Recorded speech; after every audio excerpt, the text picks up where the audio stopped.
உரிமைகள் பாதுகாப்பு மேம்பாட்டிற்கான அமைப்பு Eelam Tamil woman and children rights protection and promotion organisation திட்டமிட்ட இன அழிப்பு வெவ்வேறு வடிவங்களில் ஈழத்தமிழர் சிறார்களையும் பெண்களையும் குறிவைப்பது பற்றி சமூக விழிப்புணர்வை ஈழத்தமிழர் மகளிர் சிறுவர் உரிமைகள் பாதுகாப்பு மேம்பாட்டுக்கான அமைப்பு வலியுறுத்துகிறது. வடகிழக்கு தமிழர் தாயக பகுதிகளில் 2009ஆம் ஆண்டுக்கு பின்னர் பெண்களுக்கும் சிறுவர்களுக்கும் எதிரான குற்றங்கள் பெருமடங்கு அதிகரித்து வருகின்றன. இதற்கும் இராணுவ போலீஸ் மயமாக்கலுக்கும் மதுபானம் போதைவஸ்து உள்ளிட்ட சமூக சீர்கேடுகள் அதிகரித்து வருவதற்கும் மிகவும் நெருங்கிய தொடர்புகள் உள்ளன.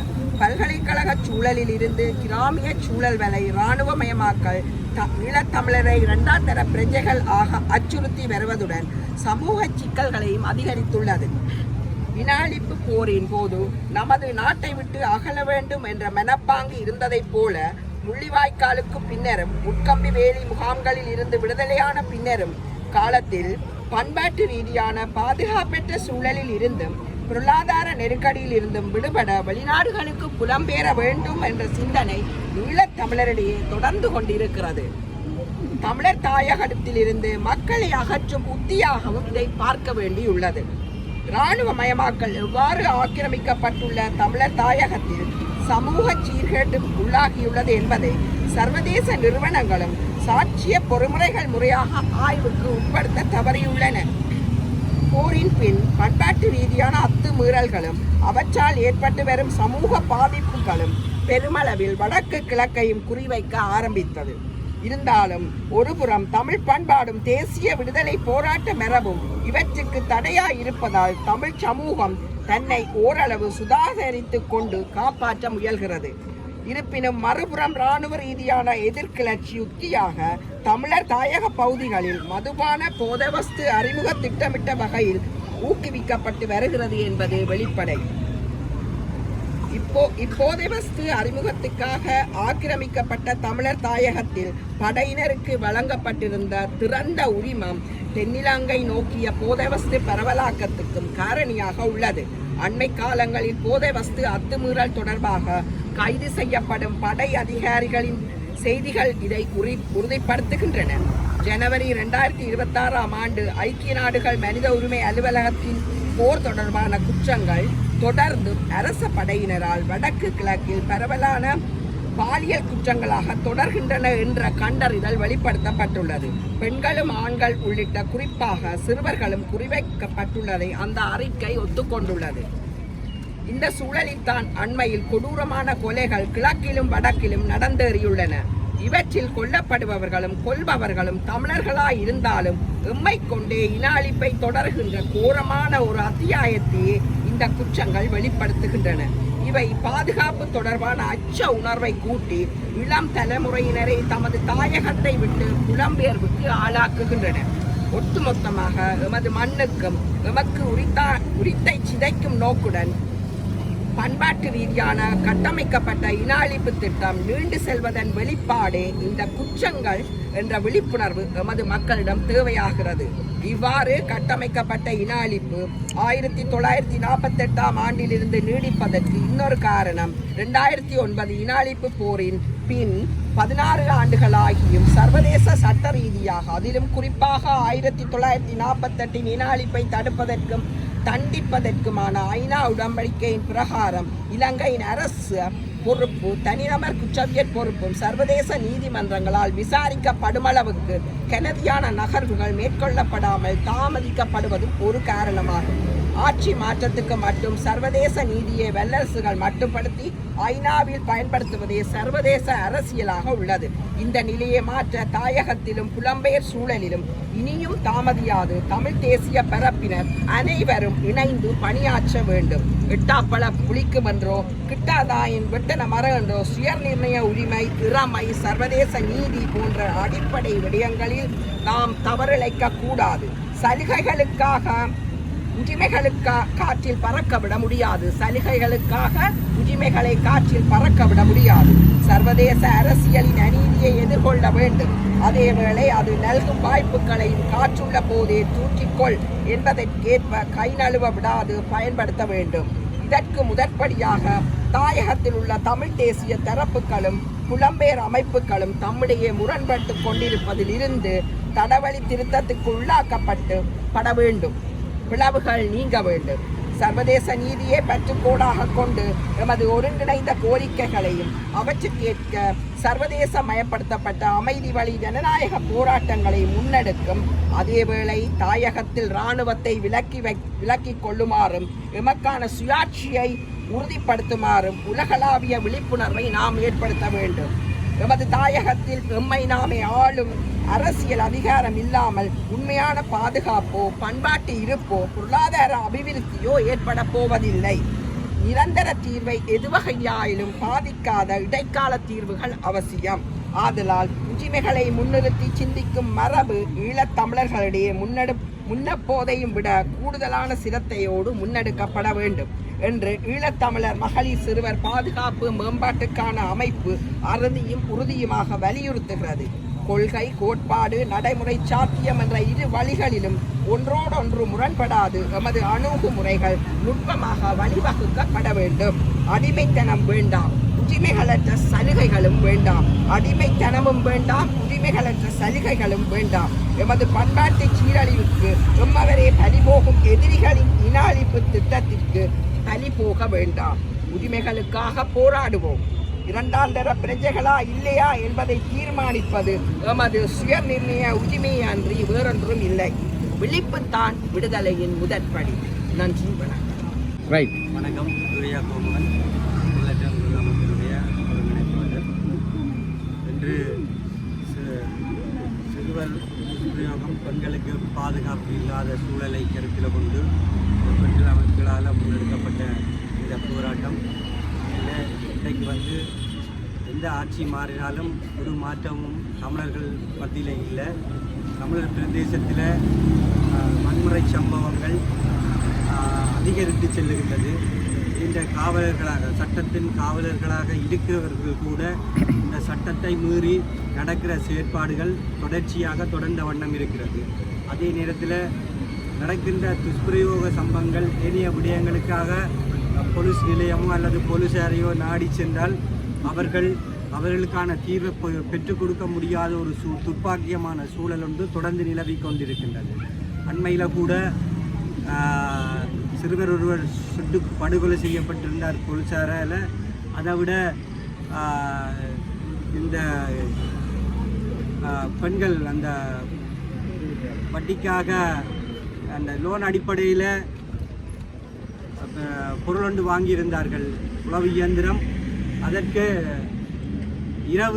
நடு இரவில் போலீஸார் அவர்களை விசாரணைக்காக அழைத்திருக்கின்றார்கள். அது ஒரு லீசிங் கம்பெனி ஒன்று லீசிங் கம்பெனியால் அவர்களுடைய கையூட்டலுக்கு ஊடாகவா அவ்வாறு அவர்கள் செயற்படுகிறார்கள் என்ற ஒரு சம்பவமும் இந்த இடத்துல தொடர்ந்தும் பதிவாகி கொண்டிருக்கிறது. இவ்வாறான சிறுவர்கள், பெண்களுக்கு எதிரான வன்முறைகள் தொடர்ந்த வண்ணம் இருக்கிறது. இன்றைக்கு சர்வதேசத்தை நோக்கி நீதி கோர வேண்டிய இந்த சூழல்களுக்கும் ஆளாக்கப்பட்டிருக்கிறார்கள் இந்த பெண்கள், எங்களுடைய தேசத்தில் வாழ்கிற மக்கள். எனவே இந்த அரசு மாறி வந்தும் இதுக்குரிய எந்த விதமான தீர்வுகளும் இல்லை. இந்த அரசு அதிகாரத்தில் இருக்கின்ற அரசினுடைய பிரதிநிதிகள் கூட இந்த சம்பவங்களை சுட்டி காட்டி கொண்டிருக்கிறார்கள். ஒவ்வொரு விடயத்தையும் சுட்டி காட்டி கொண்டிருக்கிறார்கள். அந்த அதிகாரத்தில் இருக்கிறவர்கள் கூட இந்த இதுக்கு தீர்வு காண்றதுக்கு முற்படவில்லை.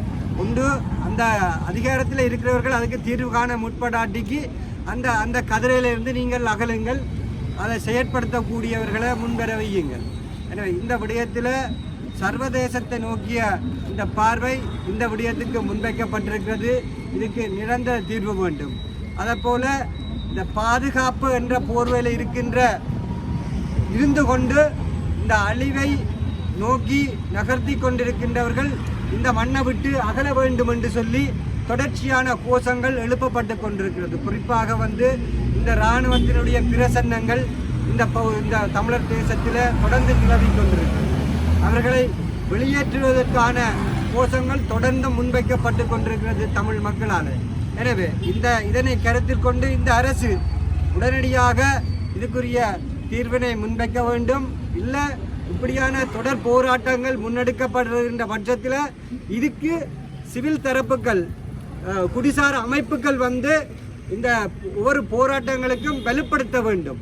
இந்த பெண்கள் தான் அதில் போரார்கள் என்று விட்டு ஏனையவர்கள் ஒதுங்குற நிலைமை வரக்கூடாது. ஏனென்றால் அவர்களோட வீட்டிலையும் பெண்கள் இருக்கிறார்கள். அவர்களை பாதுகாக்க வேண்டியது, அவர்களுக்கு குரல் கொடுக்கறதுக்கு வலுப்படுத்துறதுக்கான செயற்பாட்டுக்கு ஏனைய தரப்புகள் இந்த பொதுவெளியில் செயற்படுறவர்கள் முன்வரணும் என்றதையும் இந்த நேரத்தில் சுட்டி காட்டுகிறோம். நன்றி.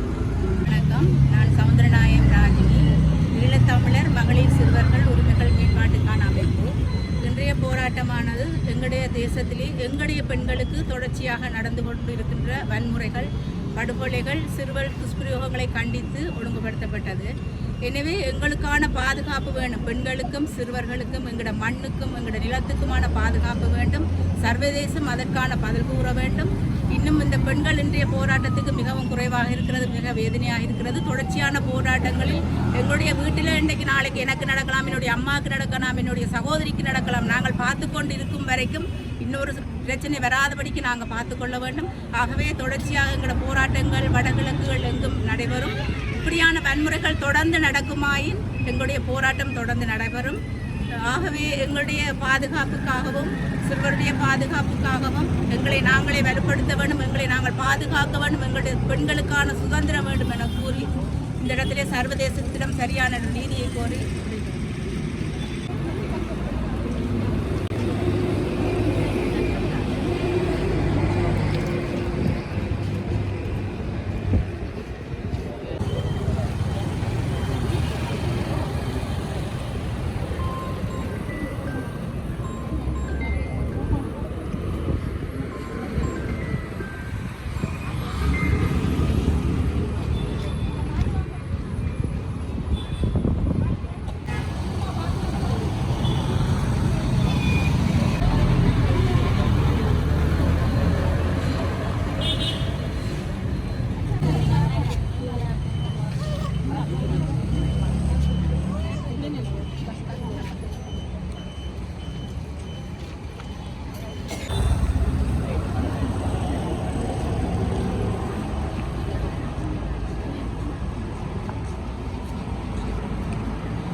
வேண்டும். சர்வதேசமே நீதி வேண்டும். வேண்டும் வேண்டும். சர்வதேச நீதி வேண்டும். வேண்டும் வேண்டும். சர்வதேச நீதி வேண்டும். வேண்டும் வேண்டும். சர்வதேச நீதி வேண்டும். வேண்டும் வேண்டும். சர்வதேச நீதி. ஒழிப்பு திட்டத்தை